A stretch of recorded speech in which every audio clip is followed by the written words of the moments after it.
What if the biggest secret in American history isn't just a secret base, but something far more terrifying? Something hidden beneath miles of desert, guarded by layers of lies, and whispered about in conspiracy circles for decades. This is the real story behind Area 51, and it's not what you think.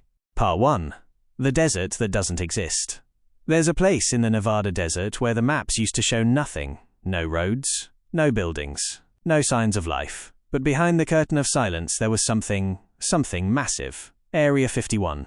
Officially, it didn't exist. For decades, the government denied its presence, calling it fiction, a rumor born of bored minds. But pilots flying nearby saw things. Locals noticed unmarked planes landing in the middle of nowhere, and satellite images showed strange, expanding structures in a land that supposedly didn't exist. Part 2. Birth of a shadow zone.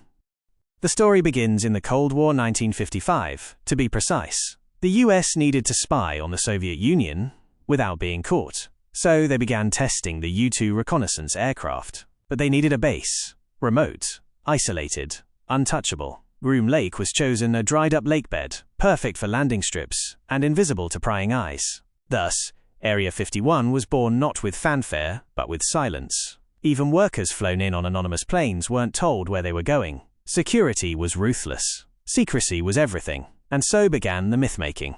Part 3. Aliens or advanced tech. The rumors of UFOs began almost immediately. Why? Because people around Nevada kept seeing strange lights in the sky.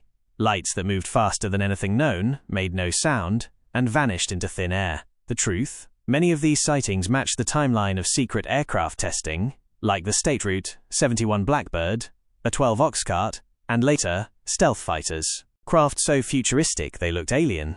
But then came the Roswell incident, or, more accurately, the rewriting of Roswell. In 1947, before Area 51 even officially existed, a mysterious object crashed near Roswell, New Mexico. The military first claimed it was a flying saucer, then quickly backtracked, saying it was a weather balloon. Decades later, documents revealed it was part of Project Mogul, a top-secret balloon project. But by then, it was too late. The idea of aliens and government cover-ups had already taken root. And Area 51? It became the perfect target for all the suspicion. Part 4. Whistleblowers and wild claims. Then, in 1989, a man named Bob Lazar went public. He claimed to have worked at a facility near Area 51, called S4, Reverse Engineering Alien Spacecraft. According to Lazar, the US government was in possession of non-human technology, powered by a mysterious element called Element 115. He described propulsion systems that bent gravity. He drew diagrams. He passed lie detector tests. And while many called him a hoaxer, some of his claims were later supported when Element 115 was officially synthesized in labs decades later. Whether Lazar told the truth or not, one thing was clear. Area 51 had officially become the epicenter of UFO mythology. Part 5. What? They're still hiding? In 2013, nearly 60 years after its founding, the CIA finally acknowledged Area 51's existence. They released declassified documents, but only related to Cold War aircraft programs. No aliens, no sources, no reverse-engineered spacecraft. But here's the thing.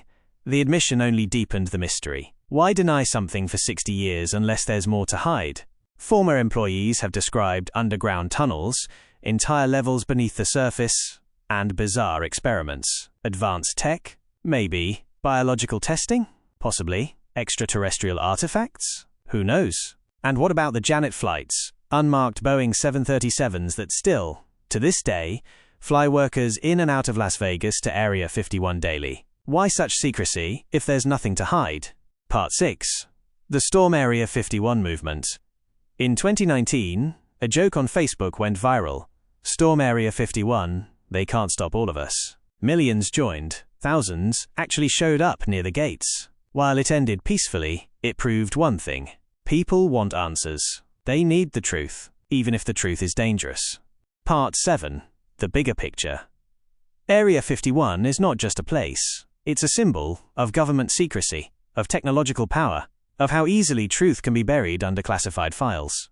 We now know the government has been tracking unidentified aerial phenomena, UAPs. In 2020, the Pentagon declassified videos of Navy pilots chasing objects that defy physics. And just recently, Whistleblowers claimed non-human biological material has been recovered from crash sites. But where would such material be stored? You guessed it. A place with no name. A place surrounded by desert. A place the government refused to admit existed. Final thoughts. What if? What if Area 51 isn't just hiding advanced tech, but a truth so explosive, so paradigm-shifting, that society isn't ready for it? What if aliens aren't just science fiction? What if they're already here? And what if the biggest lie is that it's all just a conspiracy? Thank you for watching. Don't forget to like, subscribe, and tell us in the comments. Do you believe Area 51 is hiding something far bigger than we imagine? Or is the truth hidden not in the desert, but in what we choose to? The most important aspect of Area 51, beyond all the conspiracy theories, is its historical role as a highly secretive US military installation for the development and testing of advanced reconnaissance aircraft and other classified technologies.